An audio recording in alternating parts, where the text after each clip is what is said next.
അസ്സലാമു അലൈക്കും വറഹ്മത്തുള്ളാഹി വബറകാതുഹു. പ്രിയപ്പെട്ട ഹാജിമാരെ, ഹജ്ജുമ്മമാരെ, പരിശുദ്ധമായ മദീനയിൽ നാം ജീവിക്കുന്ന ഓരോ സെക്കൻഡുകളും അല്ലാഹു തആല അവൻ്റെ പൊരുത്തത്തിലാക്കി തരുമാറാവട്ടെ. എന്തെങ്കിലും അദബുകേടുകളോ തെറ്റുകുറ്റങ്ങളോ നമ്മിൽ നിന്ന് വന്നു പോയിട്ടുണ്ടെങ്കിൽ അല്ലാഹു തആല പുറത്തു തരുമാറാവട്ടെ. ആമീൻ.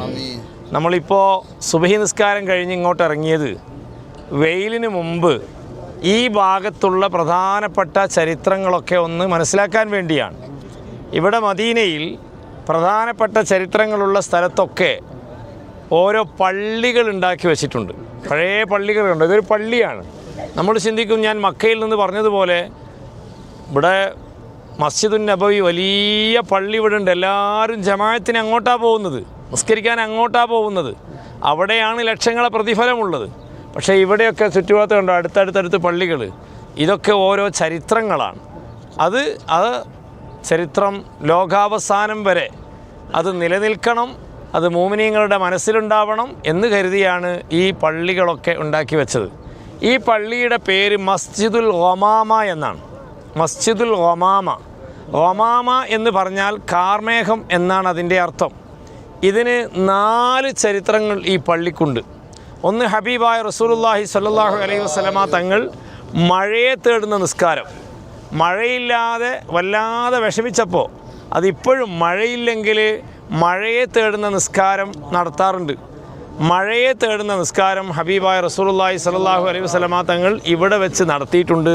റസൂലുള്ളാഹി സ്വല്ലല്ലാഹു അലൈഹി വസല്ലമ തങ്ങൾ ആ നിസ്കാരം നടത്തി ഖുതുബ ഓതിക്കൊണ്ടിരിക്കുമ്പോൾ കാർമേഘം മൂടി ആ ഖുതുബയിൽ തന്നെ നല്ല മഴ വർഷിക്കുകയും റസൂലുള്ളാഹി സ്വല്ലല്ലാഹു അലൈഹി വസല്ലമ തങ്ങളുടെ താടി രോമങ്ങളിലൂടെ മഴവെള്ളം ഇങ്ങി താഴോട്ടേക്ക് വന്നതായിട്ട് ചരിത്രത്തിൻ്റെ കിതാബുകളിൽ കാണാം.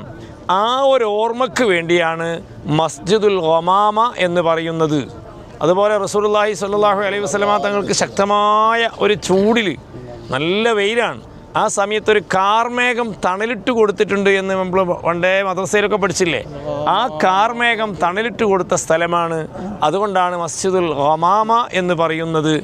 ഏതായിരുന്നാലും റസൂലുള്ളാഹി സ്വല്ലല്ലാഹു അലൈഹി വസല്ലമ തങ്ങളുടെ മുഅ്ജിസത്തിന് സാക്ഷ്യം വഹിച്ച സ്ഥലമാണ് ഈ സ്ഥലം.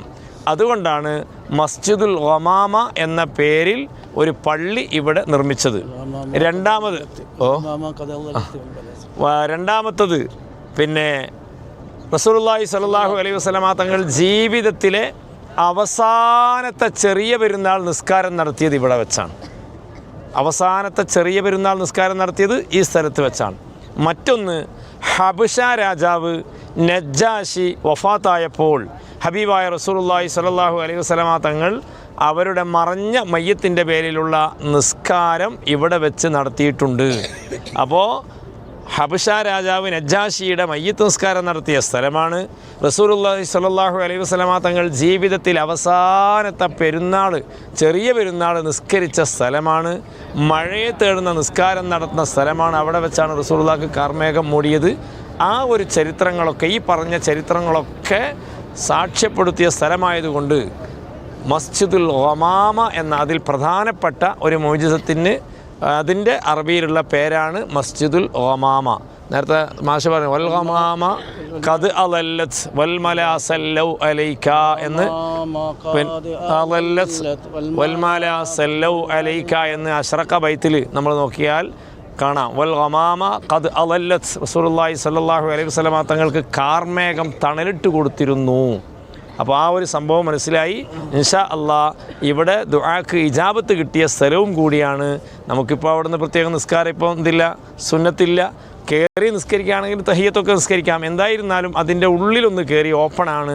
ഒരു റബ്ബന ആതിനാ ഫിദ്ദുനിയ ഹസനത്തൻ വഫിൽ ആഖിറതി ഹസനത്തൻ വഖിനാ അദാബന്നാർ എന്നെങ്കിലും ഒന്ന് ദുആ ചെയ്തിട്ട് പോരാ. റസൂലുള്ളാഹിക്ക് ഇജാബത്ത് കിട്ടിയ സ്ഥലമാണല്ലോ. അല്ലാഹു തആല നാം ചോദിക്കുന്നതൊക്കെ അല്ലാഹു നമുക്ക് നൽകുമാറാവട്ടെ. ആമീൻ. ഒന്ന് കയറി ഇറങ്ങിയതിന് ശേഷം അടുത്ത. പിന്നെ ഞാനിപ്പോൾ നിങ്ങളോട് പറഞ്ഞില്ലേ ആ സംഭവങ്ങൾ, ചരിത്രങ്ങൾ, അതൊക്കെ ഇവിടെ തന്നെ ബോർഡിൽ എഴുതി വെച്ചിട്ടുണ്ട്. ഇവിടെ നിങ്ങൾ നോക്കിയാൽ കാണാം. വക്കാന നബിയ്യു സല്ലല്ലാഹു അലൈഹി വസല്ലം യുസല്ലി ഈദൽ ഫിത്രി വഈദൽ അദ്ഹ വസലാത്തൽ ഇസ്തിസ്ഖാഇ ഫി ഇദ്ദത്തി മവാളി മിൻ ഹാദൽ മൈദാൻ. റസൂലുള്ളാഹി സ്വല്ലല്ലാഹു അലൈഹി വസല്ലമ തങ്ങൾ ഇവിടെ വെച്ച് ചെറിയ പെരുന്നാൾ നിസ്കരിച്ചിട്ടുണ്ട്, മറ്റൊരു സമയത്ത് വലിപെരുന്നാൾ നിസ്കരിച്ചിട്ടുണ്ട്, മഴയെ തേടുന്ന നിസ്കാരം നിസ്കരിച്ചിട്ടുണ്ട്. കമാ സ്വല്ലാ ഫീഹി സ്വലാത്തൽ ഗായിബി അലൻ നജ്ജാശി മലിക്കിൽ ഹബ്ഷ. ഹബ്ഷ രാജാവ് വഫാത്തായപ്പോൾ അവരുടെ പേരിലുള്ള മറഞ്ഞ മയ്യത്തിൻ്റെ പേരിലുള്ള നിസ്കാരം ഇവിടെ വെച്ച് നടത്തിയിട്ടുണ്ട്. ഇത് നമുക്കൊരു തെളിവ് കൂടിയാണ്. നമ്മളെ നാട്ടിൽ ചില മുബത്തദീങ്ങളൊക്കെ പറയുന്നത് മറഞ്ഞ മയ്യത്തിൻ്റെ പേരിൽ നിസ്കാരമില്ല, മറഞ്ഞ മയ്യത്തിൻ്റെ പേരിൽ നിസ്കരിക്കാൻ പറ്റൂല എന്ന് പറയുന്നവരുണ്ട്. അവർക്ക് മനസ്സിലാക്കി കൊടുക്കേണ്ട വിഷയമാണ് ഹബീബായ റസൂലുള്ളാഹി സ്വല്ലല്ലാഹു അലൈഹി വസല്ലമ തങ്ങൾ ഹബ്ഷ രാജാവ് വഫാത്തായപ്പോൾ അവരുടെ മയ്യത്ത് നിസ്കാരം നടത്തിയ സ്ഥലമാണ്. ഇവിടെ ഉമർ ബിൻ അബ്ദുൽ അസീസിൻ്റെ ഭരണകാലത്ത്, ആ ഭരണകാലം മുതലാണ് ഈ ചരിത്രങ്ങൾക്കൊക്കെ എന്ത് ചെയ്ത ഒരു അടയാളപ്പെടുത്തലുകൾ ഉണ്ടായത്. അങ്ങനെയാണ് ഈ പള്ളിയൊക്കെ ഉണ്ടായത്. ഇൻഷാ അല്ലാഹ് ആ പള്ളിയാണ് ഒന്ന് മസ്ജിദുൽ ഗമാമ നമ്മളിപ്പോൾ കണ്ടത്. ഇൻഷാ അല്ലാഹ് ഇനി നമ്മൾ മസ്ജിദ് സയ്യിദുന അബൂബക്കർ സിദ്ദീഖ് റളിയല്ലാഹു തആല അൻഹു അവരുടെ പേരിലുള്ള പള്ളിയുടെ അടുത്തേക്ക് പോവുകയാണ്. ഇൻഷാ അല്ലാഹ്. അല്ലാഹു തആല കബൂൽ ചെയ്യട്ടെ. അസ്സലാമു അലൈക്കും.